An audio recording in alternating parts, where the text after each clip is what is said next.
guys. Wait, I have to fix this list. Okay, great. So what is up, guys? Welcome back to our meta tier list update for OP07. If you haven't watched our meta predictions, you be the few people who didn't yell at us. And if you haven't watched my opinion on LoL, you be one of the few people who haven't yelled at me. But we are here reviewing the data from all the regionals that have happened so far, which I believe is 4, all the store championships so far. And I got a complaint. If you know us, you know these videos, something I like that I feel like no one really talks about as an important part of this game is conversion rates. And, you know, yes, if you know me personally also, I don't believe individual store championships are good reflections of the meta, but I think their data as a whole is really helpful because it is a wider swath data. And individually, they have, you know, lower rounds. You can do a high rolly deck and perform better in those events. Like, for example, did you know there's a Charlotte Lin Lane in the top 8 in it? Whoa. Yeah. Wait. Which really? goes to my point that, like, you can't look at individual store championships. Or at least compare them to regionals because you can just high roll someone in the lower round event, right? I can make a lot of good conversion rates now, at least, because it'll be easier to publish small data sets and they'll combine into a much larger data set because not every regional will post the entry swath of decks. And, you know, it's always a helpful but flawed tool because we don't have all the data. Why did only 2 publish? Can you guys publish your data? Regional holders, store regional holders, treasure cup holders, Bandai even, just publish your deck reg data, please. Oh my god, I'm begging you. This is the only game that seems to have this problem. Maybe Yu-Gi-Oh! Still does, but I thought they fixed it. But goddamn, please. It makes no sense because they make you do it. Yes. Like, they have it. And I just want it for the leader. I don't care about the deck list. And you have to choose your leader. The thing is, I also know that, like, there was actually one that was happening here, local, that had a problem starting and firing off because not everybody put their deck list in there. So we know that it exists. It's either in the app or in a Google survey, which we've done a bunch of them. We know it collates the data very easily. Yeah. Just publish it. It's also good content. Like, if you tweet that tweet gets interaction for your store. Like, that's just good content for you guys to have, the host of these events. So I don't know. Yeah, there's something going on with, like, publishing your own store data, and I don't know. I feel like most stores don't think it's worth it or something. I don't know.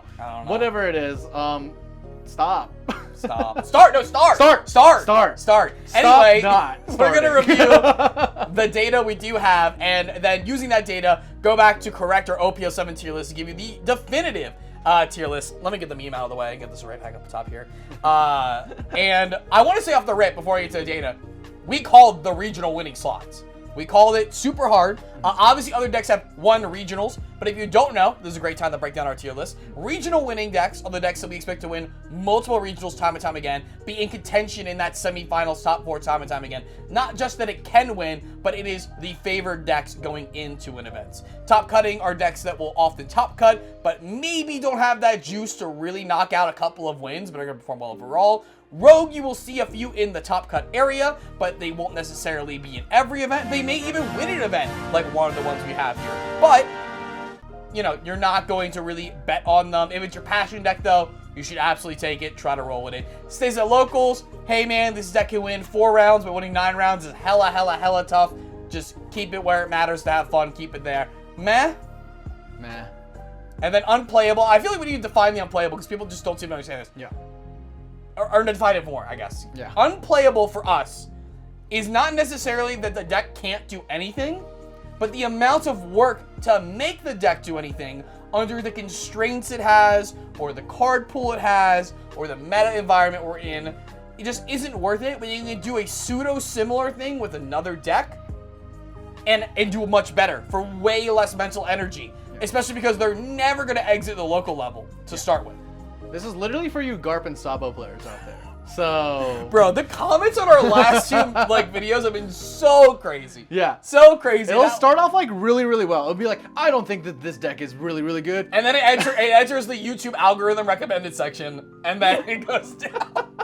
Hey, listen though, I always say just call me fat and I'll take it for the engagement. Jesus. Anyway, let's start with our top cut breakdowns from all the regionals. So we have 4 regionals for this event. I note 3 of these regionals only publish their top 16 and not their top 32. So in this case, I just caught the top 32 section entirely. We've had, like, the last one we did, I think we had 6 events with top 32 and 2 with top 16, so we just extend them down top 32 instead to break it. This was way too little, so today we're doing top 16s only. Also, when we go to our conversion rates, usually we look at a top 32 being a good conversion. We're doing top 16 now because the math just wouldn't be mathing at all with the lack of top 32s available. Yeah.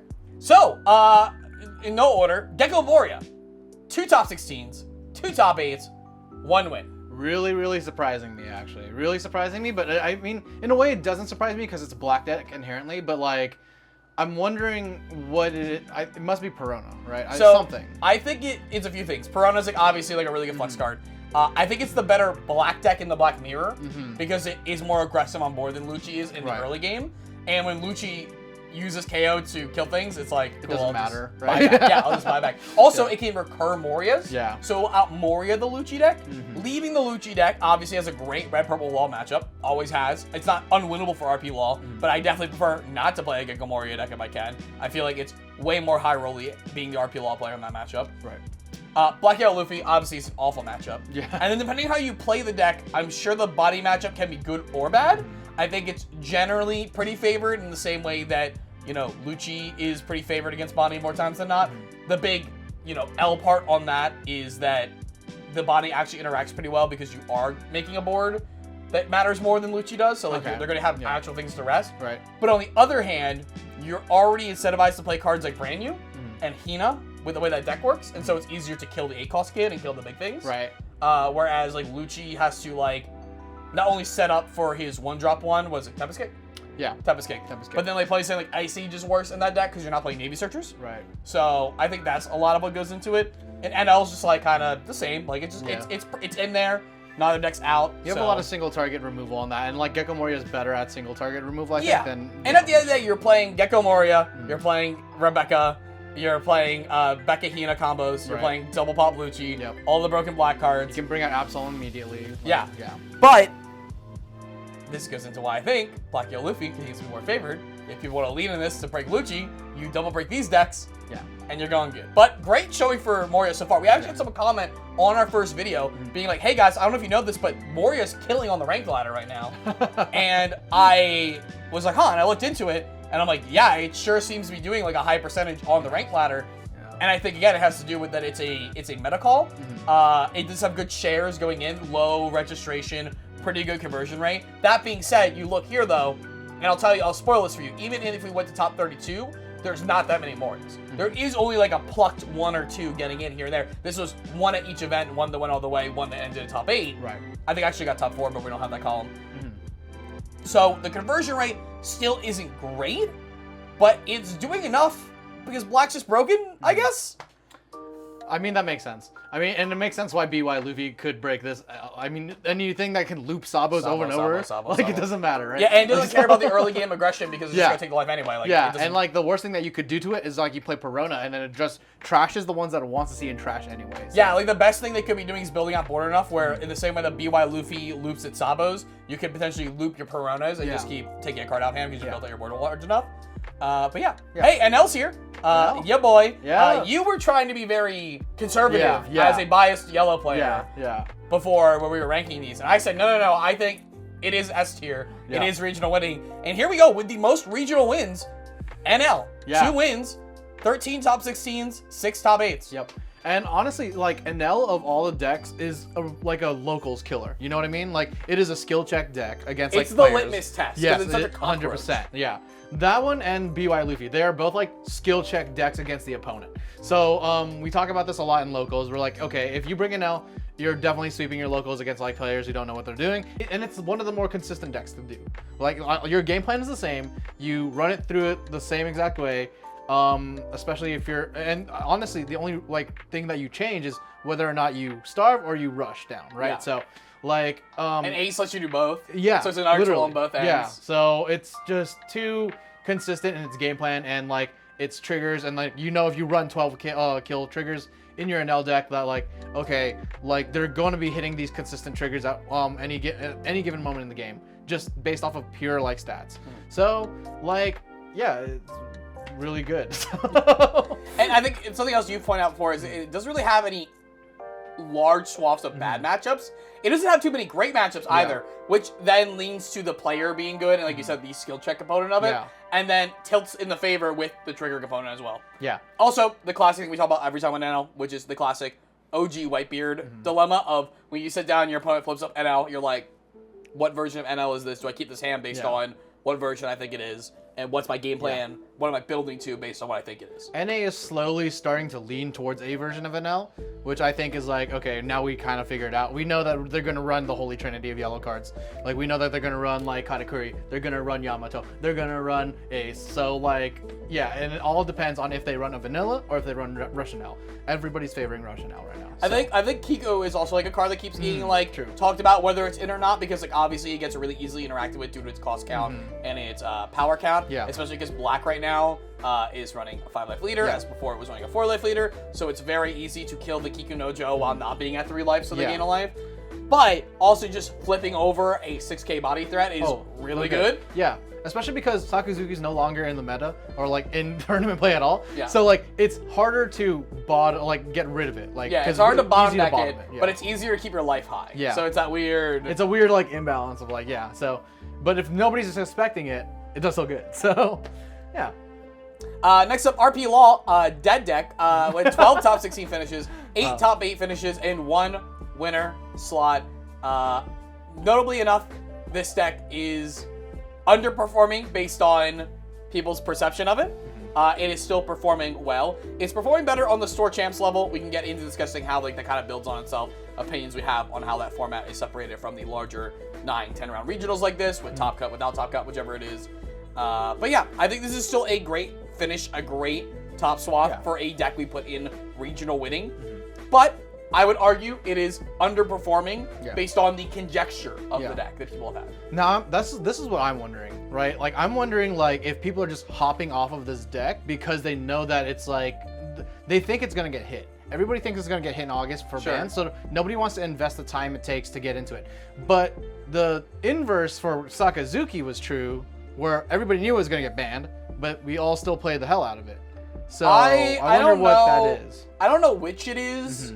But in the end, the rate that matters to me, and this is why I'm mad that we don't have the data for it, is that conversion rate would balance that out, right? Right. Where if the deck was just that powerful and people were leaning off it, unless every single person left RP Law said, I'm leaving RP Law, other people are leaving RP Law, yet I'm going to hate build for RP Law, which seems like a kind of a cognitive dissonance in a way.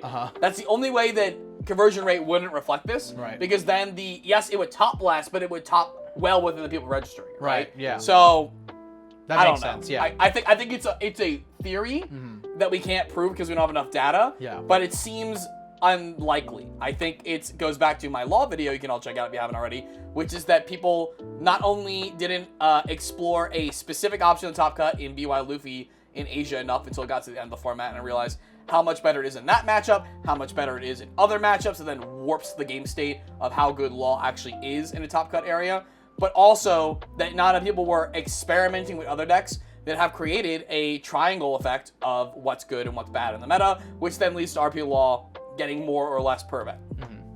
I still don't think that it's out of reason for RP Law to win another regional and stuff. No, absolutely. I'm not saying it's still a regional winning deck. This is for the one guy. This is for the one guy watching right now in Malden. So like it's no, where he's not moving out of this. Listen. He's not leaving this tier. Yeah. If anything, this tier is locked AF, dude. Yeah, it's done. Next up, Nami with 6 top 16s, 1 top 8, and 0 wins at the big regional level. But pretty good. We'll go to conversion rates later, but under registered deck getting good top 16 cuts. I think it has more in the top 32 for what we do have. Yeah. And I think this is a really nice effect, especially since the best version of this deck is the Kuja Pirate version of it.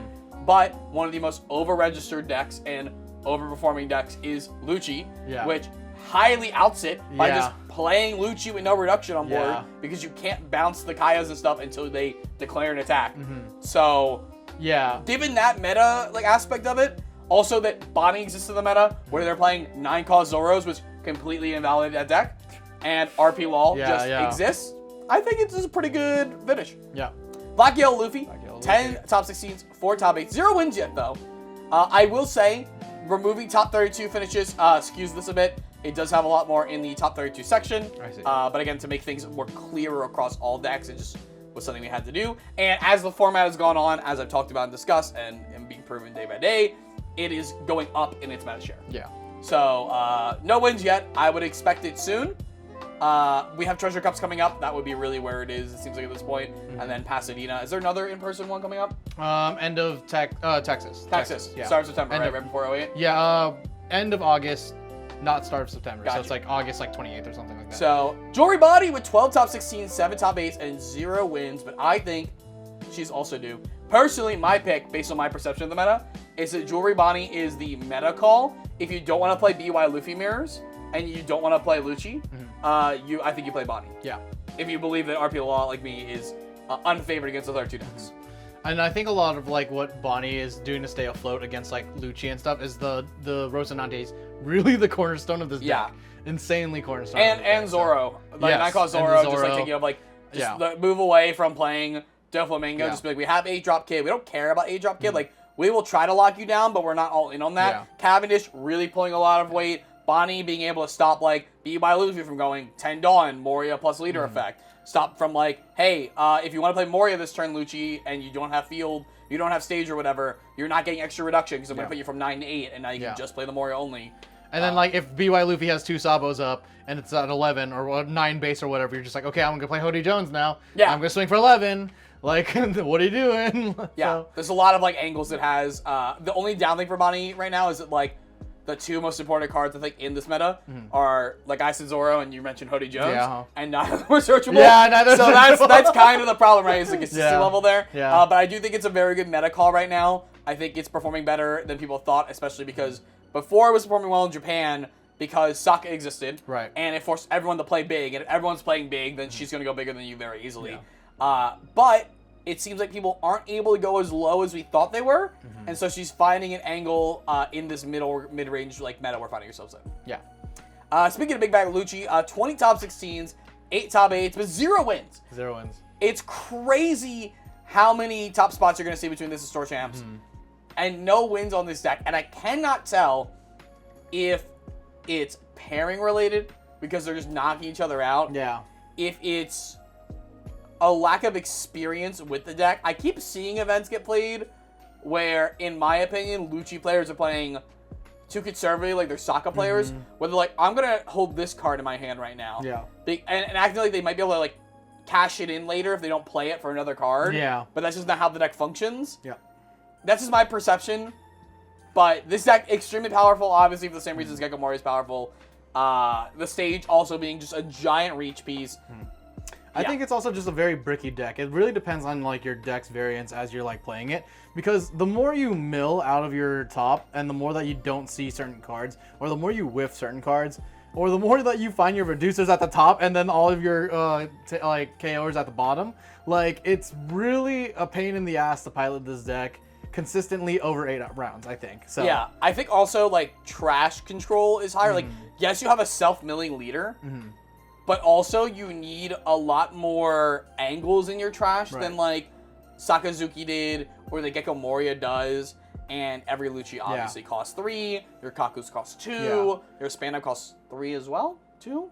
3, yeah. 3. Yeah. So there is a lot of angling and ability to overload the Lucci player by being like, you can't pop something right now. Yeah. Or if you do actually pop this right now, you're going to be kind sets of you stalled back. out a little bit. Yes. Yeah. So I don't know if this is an issue of skill cap of the deck having an issue, or if this is a player lack of understanding or mastery of the deck not coming in the full. And like, let's say in the next month, we see Lucci absolutely take over the winner slots because people finally kind of clicked it all together. Got it, yeah. Blue Doflamingo is on here, and I love to see it, with 3 top 16s, 2 top 8s, and 0 wins, but he is competing. This is my pet deck right now. Yeah? It's so fun. You play the Sanji variant? No, I don't play the Sanji variant. The Sanji variant feels like what I would play because it's so high rolly, but like I'm all in on the mid range, like the beat 'em up. It's so fun, dude. That being said, it's also insanely consistent in that regard. Yeah. But it does suffer from just the blue curse of like, I have a 7-cost bounce card right now and I can't do anything else. Yeah, so. This feels like, Blue Dofi feels like the green Uta of the format, where it has a very high floor and a very low ceiling, because it's not doing unfair things in the card effects it's using. it's just generating a lot of pressure while having bottom deck interaction, which is great. So I think we're only going to see the meta shares go up on this. Yeah. I think it topping so early is what really helped it. I think if this deck topped much later, like it topped at the first regional, right? Yeah. So if it had topped at like the third regional, I think, you know, what we would see by the end of 07 would be much lower. But topping so early gave people kind of like the green light to be like, go, brew. Yeah, cook on And it, yeah. I think we're going to see it continue to cook as well with that. Yep. And of course, Red Green Law, which won the first regional of the format. Let's go. It's like top 16 and top 8 and 1. That's a clean record, dude. Yeah. We love that's a 100% conversion rate. Yeah, it's 100%. It was under other. It was under other. So technically, I just know about the one. Yeah. But when we go to our store championships data, of course, we have Gecko Moria with 2 top 8s, 2 top 4s, and 1 winner. It's exactly the same. It's so weird, but that's exactly that's crazy. The same. Yeah. Also, we're going top 8s here because everyone only published their top 8s, and then there was also one event where they only gave us a top 4, so that's also in there. Cool. And yeah. Also, if you're only looking at Eggman data, we have the missing Eggman data from core store regionals because we know our boy Saucy, who got 6th place, and his deck wasn't registered, but he played NL. Yeah. That's represented on here. Speaking of NL, 16 top 8s, 6 top 4s, and a winner slot at store regionals. Katakuri in the top 8 semifinalists, but not taking it. Yeah. RP Law with 17. 4 in the top 4, or sorry, 8 in the top 4, and 2 winners here. This one came up really hard where there was not a lot of them. Yeah. But then there was one event where it took 3 of the top 4 and 1, and just like shot up the number from like 14. In that one and literally went from 14 to 7. It was the last one I registered. I want to guess. Is it core or is it Hawaii? No, because core was one not me. Oh yeah, right. Yeah, I don't know which one it was. It was just the last one I registered. Okay. It might have not even been an American one, if I'm being honest. Oh, that's okay. That's interesting. Reiju has 1 top 8 finish in there. Perona has 2 with a top 4.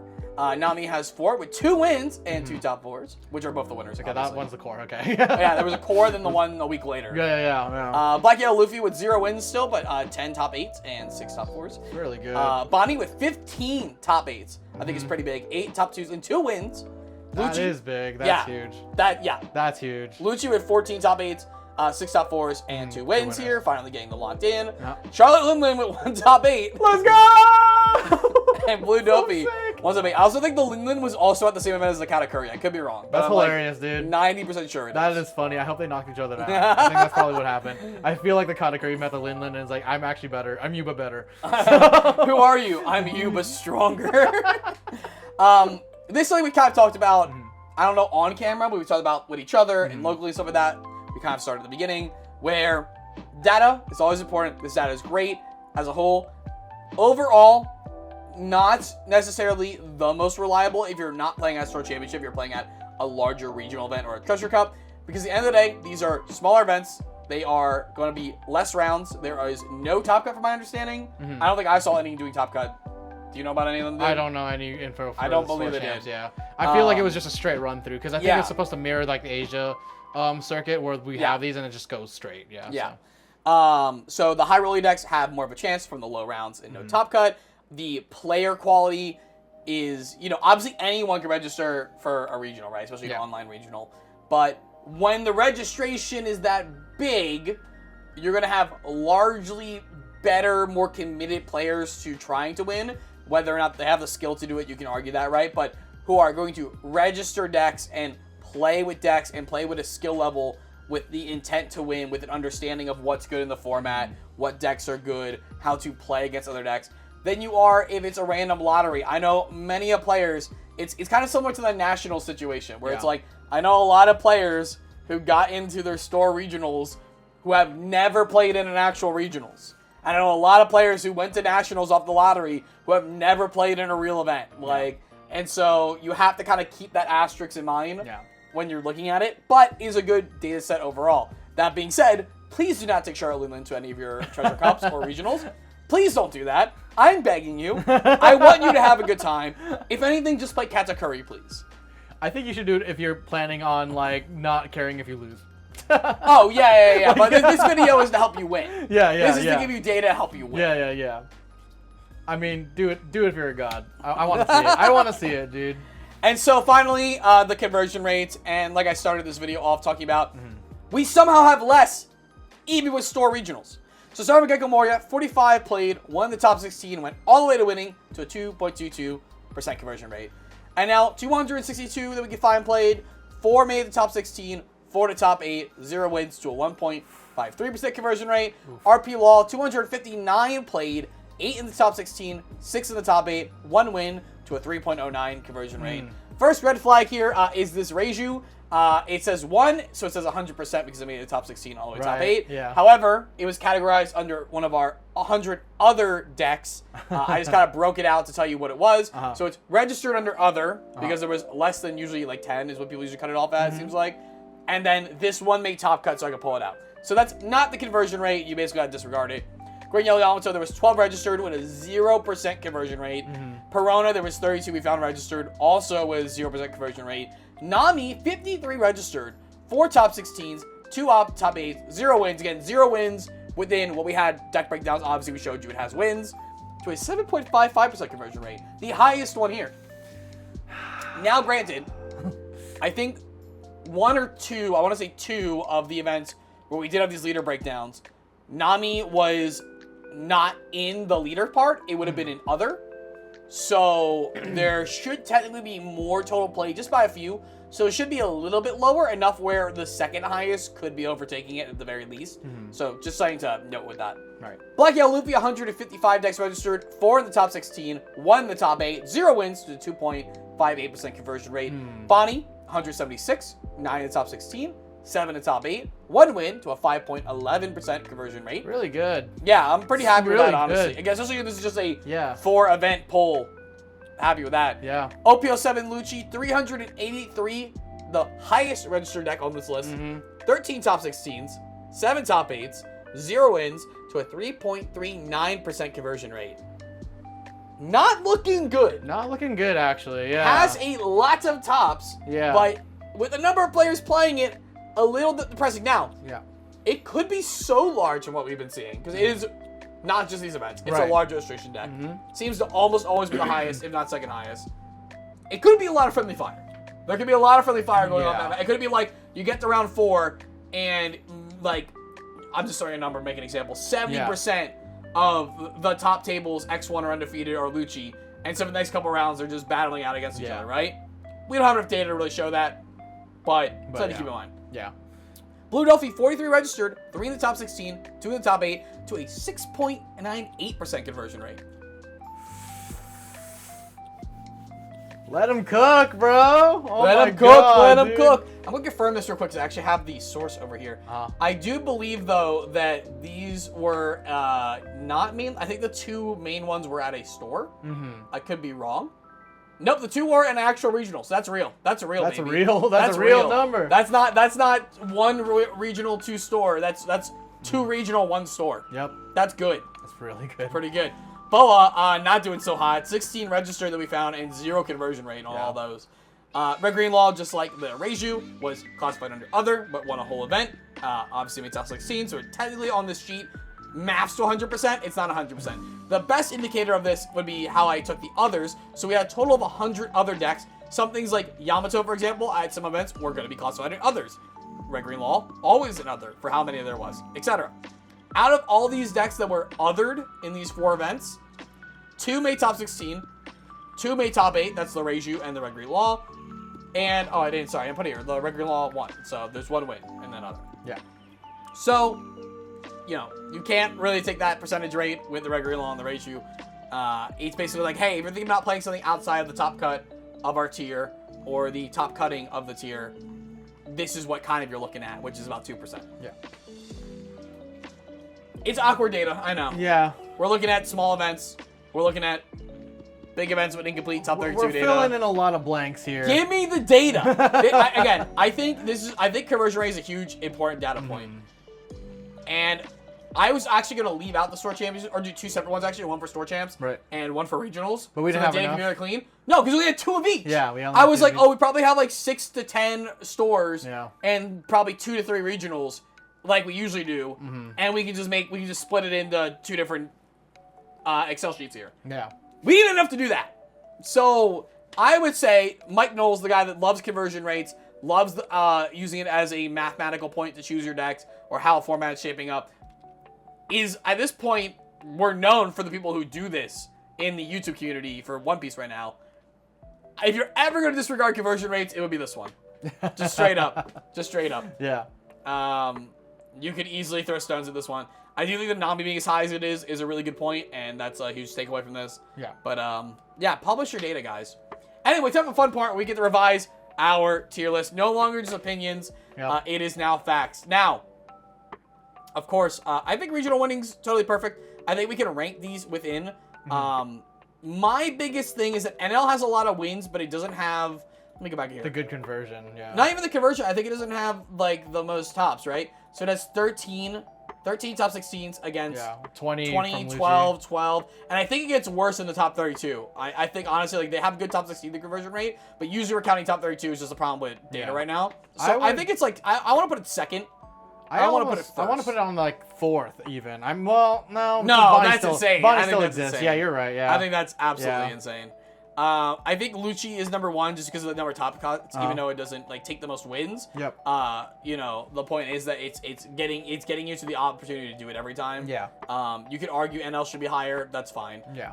And I would put Law and BY Luffy here, even though I feel like Bonnie's a better meta call given what's at the top. I feel like just based on data and what we're seeing right now, she's at the bottom of this. I feel like not enough players have gravitated toward her as a solution yet either. I feel like also she's kind of priced in the pretty standardized plays for the most part, which makes it an easy read even for worse players, and that's the one thing. Yep. You're kind of just relying on the power of your cards, like what's printed on your leader, what's printed on 8-drop K, what's printed on Zoro, what's printed on Cavendish, to be enough to get over how, not always obvious, but lack of opportunities to navigate situations the deck has, and you're only just overpowered. And your only sneak attack is Hody Jones. So like that's like, you know, you could prep for Hody Jones, but then it's like, why?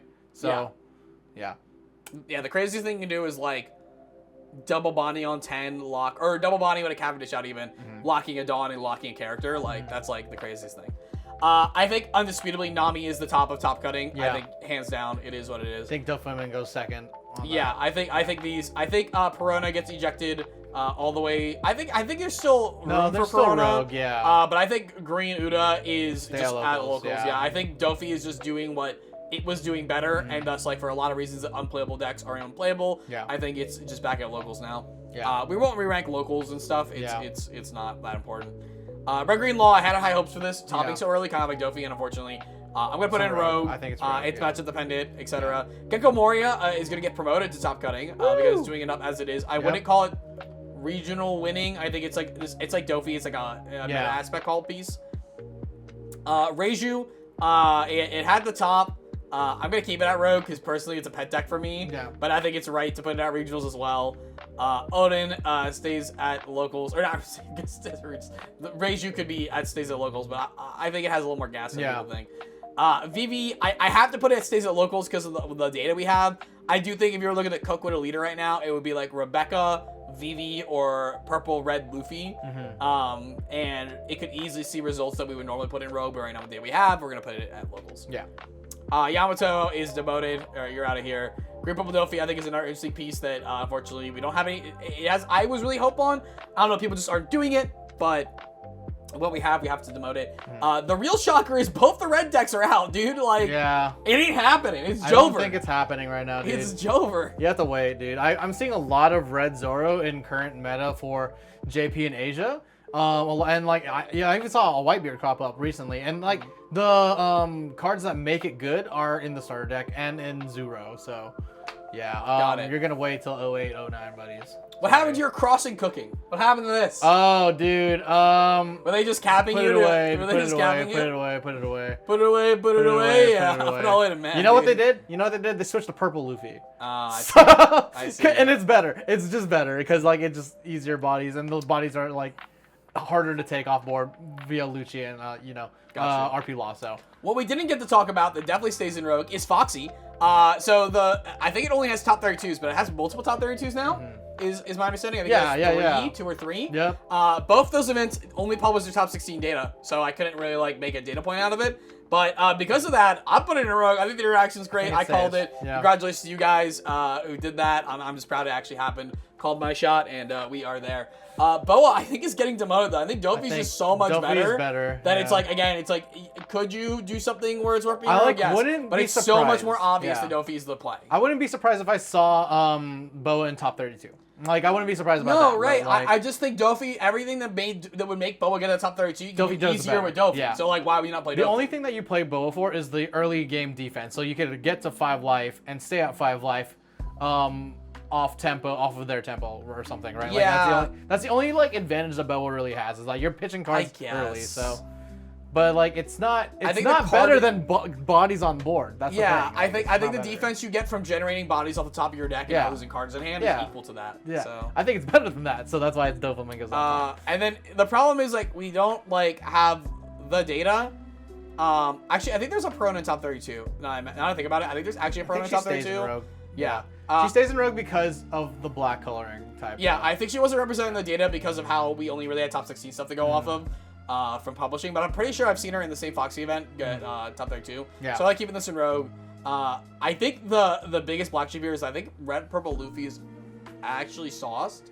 Like, not to win an event, but to take top 32s at least, if not top 16s. Yeah. I think there's definitely a way with this deck from things I've been seeing. And so I'm going to demote it just because we have zero data on it.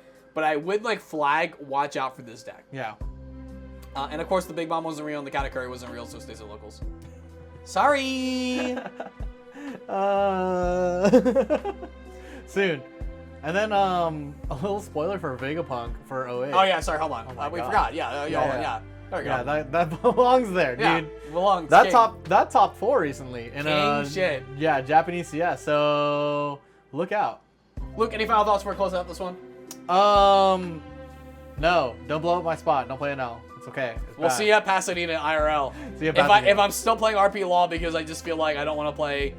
Listen, I'm playing Bonnie or RP Law for Pasadena. I refuse. I don't want to play Black again. I'm sick of it, and I don't want to play BY Luffy Mirrors all day. Yeah. So if you see me shit talk Law for this now like month between when I started and then Pasadena, and then you see me play with Law, no you didn't, okay? No, you didn't. Even if I win the whole event, mind your business. If I win the whole event, just scrub it. Just scrub it, dude.